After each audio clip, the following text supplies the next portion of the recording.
Today's notes are on rate of change, which is a fancy word for slope. We have learned about slope before, so you already know the slope formula, and we're just going to use it for rate of change. On the Regents exam, they seem to like to call it rate of change instead of slope. So this is the formula that we will be using for all of our problems. M equals y2 minus y1 divided by x2 minus x1. If we look at example number 1, it says Jill's math scores are shown in the graph below. Find the rate of change for each pair of grade levels listed. So the first part wants us to find the rate of change between 8th grade and 9th grade. So if we go to our graph, 8th grade, her score was 75. 9th grade, her score was 81. I'm actually going to write those as points down here to help myself. So in 8th grade, that's her x value. Her score was 75. That's her y value. Because remember, this is your x-axis, this is your y-axis. In 9th grade, her score was an 81.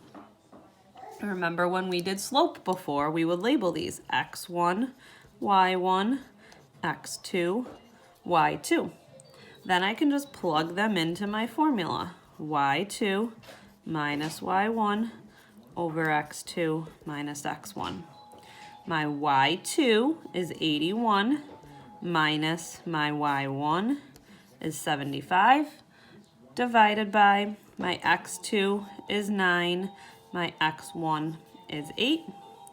If you do 81 minus 75, feel free to use a calculator if you need to. 81 minus 75 equals 6.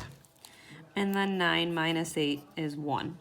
Do not type all of that in your calculator at once. Do the top and bottom separate.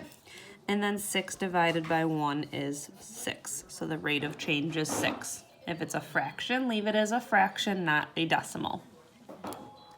Let's look at part B. So part B wants from 11th grade to 12th grade. So in 11th grade it was 83, and in 12th grade it was 91. Again, I'm going to write my points out down here. So 11th grade, the score was 83. In 12th grade, score was 91. I'm going to label them x1, y1, x2, y2. Remember, all pairs of points are always x comma y. 1 has to be together and 2 has to be together. You can't mix and match them. So m equals y2 minus y1 over x2 minus x1. Biggest mistake kids always make is they put the x's on the top. Remember, your y's have to be on top. So y2 is 91, y1 is 83, divided by 12 minus 11. Again, if you need it, you can go to here. Don't try and guess. 91 minus 83, and we get 8. 12 minus 11 is 1. So you get a rate of change of 8 as your answer. Pretty basic, just using the slope formula over and over again. These ones just get a little tricky sometimes because you have to look closely at the graph. So point I is right here, so I'm going to actually write it out down here, 0, 1. They nicely actually labeled these points for you. Point J is 1, 2. Always label x1, y1, x2, y2. It'll make it easier for you to just plug into the formula. So m equals y2 minus y1 over x2 minus x1. So y2 is 2, y1 is 1, x2 is 1, x1 is 0. 2 minus 1 is 1. 1 minus 0 is 1. 1 divided by 1 is just 1.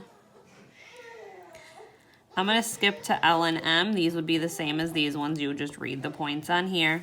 So point L is the point 3, 8, and point M is the point 4, 16. So again, label them x1, y1, x2, y2. M equals y2 minus y1 over x2 minus x1. My y2 is 16, my y1 is 8, my x2 is 4, My x1 is 3. 16 minus 8 is 8. 4 minus 3 is 1. So we get a rate of change of 8. Notice the slope between each of these points is not the same, so your rate of change between each point is not going to be the same. If you want to see the problems for each of these, they are on your filled in notes. I'm just not going to take time to do them in the video. If we look here, it says the graph shows gas in 2004. It was very cheap. Find the rate of change for each of the months listed. Count July as 0. This is the important part on the exam that sometimes messes kids up, okay? They don't read this important information. So July is 0, August is a month after that, 2 months after, 3 months, 4 months, and 5 months. So I always write them underneath so I know what I'm dealing with. So if we look, it says October to December. So I'm going to use this point for October and this point for December. Again, I like to write them out. So October is 3 for my X value, because remember that's my X-axis, that's my Y-axis, and $1.44 for my Y value. My X value is 5 for December, and notice it's in between the two and they're counting by 2 cents each time. So in between here would be $1.39. Then make sure you label them X1, Y1, X2, Y2, M equals Y2 minus Y1 over X2 minus X1. You don't have to write the formula out each and every time, but I would recommend it because it helps you remember it and it is not given to you. So Y2 is $1.39, Y1 is $1.44, X2 is 5, X1 is 3. Please use your calculator if you need to. $1.39 minus $1.44 is negative 0.05. 5 minus 3 is 2. We need to do that division. The last few we've done have all been by 1, so we didn't have to do it in the end. So negative 0.05 divided by 2, and I get negative 0.025. You can hit math. Sorry, I'll move it over so you guys can see it. Hit the math button if you have a graphing calculator and frac to turn it into a fraction. So it's or negative 1 over 40. Now, I did say in the last problem that we do want our slopes or our rate of change as fractions usually, but this problem is actually dealing with money, so this would be the better answer because it talks about money. So, and don't be scared because we haven't gotten negatives yet. What do you notice about these lines? They're going down, so we should have a negative rate of change. This is the only one right here between September and October, and they don't even ask us to find that. But from September to October, it went up, so that one would be a positive rate of change. We'll do one more of these ones. Let's do August to September. So August is 1, and it's up here at $1.49. September is 2. And it's down here at $1.43. So X1, Y1, X2, Y2. So when I do my slope, Y2 minus Y1 over X2 minus X1. Y2 is $1.43. Y1 is $1.49. X2 is 2. X1 is 1. Calculator if you need to because we're dealing with negatives. $1.43 minus $1.49, and we get negative 0.06. 2 minus 1 is just 1. So we just get negative 0.06. So it went down 6 cents from August to September. Again, these two are on your filled-in copy of notes. You would do them exactly like we did A and D. Let me look to see what we have here. Okay, number 4 I'm going to explain, but I'm not going to go through each one because I want to do some of the more important problems. This one says find the rate of change between each pair of points. So you would have to do this point and this point, this point and this point, and this point and this point. So you would ideally have to do the rate of change 3 times. Okay, these are your X values, these are your Y values. I would label them each time. x1, y1, x2, y2. And then cross that out when you go to do the next one, because you're going to use those again when you do that one, okay? And again, that is on your filled-in copy of notes, me doing the workout for that. Number 5 actually asks you to do some graphing first before you actually find anything on there. So if you look at number 5, it says graph the data below, and they don't have anything on our graph for us, so I even have to label my graph. This is my X, this is my Y. They did label it time and water for me. So my time only has to get up to 5, so 0 is here. I would suggest skipping every other one just to use a good chunk of your graph. You probably could have even skipped more, but I'm just gonna skip 1. Our amount has to get up to 80, that's as high as we go. So if I look, 5, 10, 15, 20, 25, 30, 35, 40, 45, 50, 55, 60, 65, 70, 75, 80. So I can count by 5s and get up there. I'm not going to label every line. I'm going to start with 5 here because that tells the person what I'm counting by. But 5, 10, 15, 20, 25, 30, 35, 40, 45, 50, 55, 60, 65, 70, 75, 80. Then my graph's not as clogged with numbers. Now I'm going to graph each one. 0 time is up at 60, so I'm going to check that one off. At 1, we're up at 50. At 2, we're up at 25. At 3, we're all the way up at 80. At 4, we're at 65. And at 5, we're also at 65. Okay, so I'm going to connect, but obviously not completely straight lines because it's all over the place. I'm just going to connect each individual line like that. This says find the rate of change between each pair of points.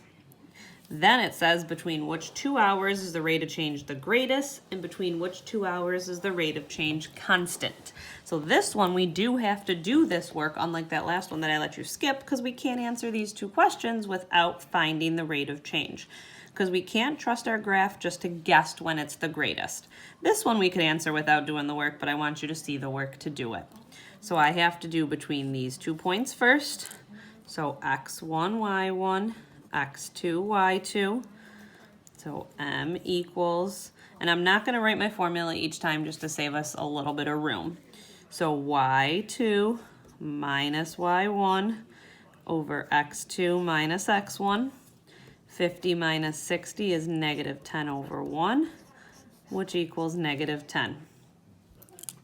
Then I'm going to do it between these 2. So I'm going to cross that out because I'm not using those anymore.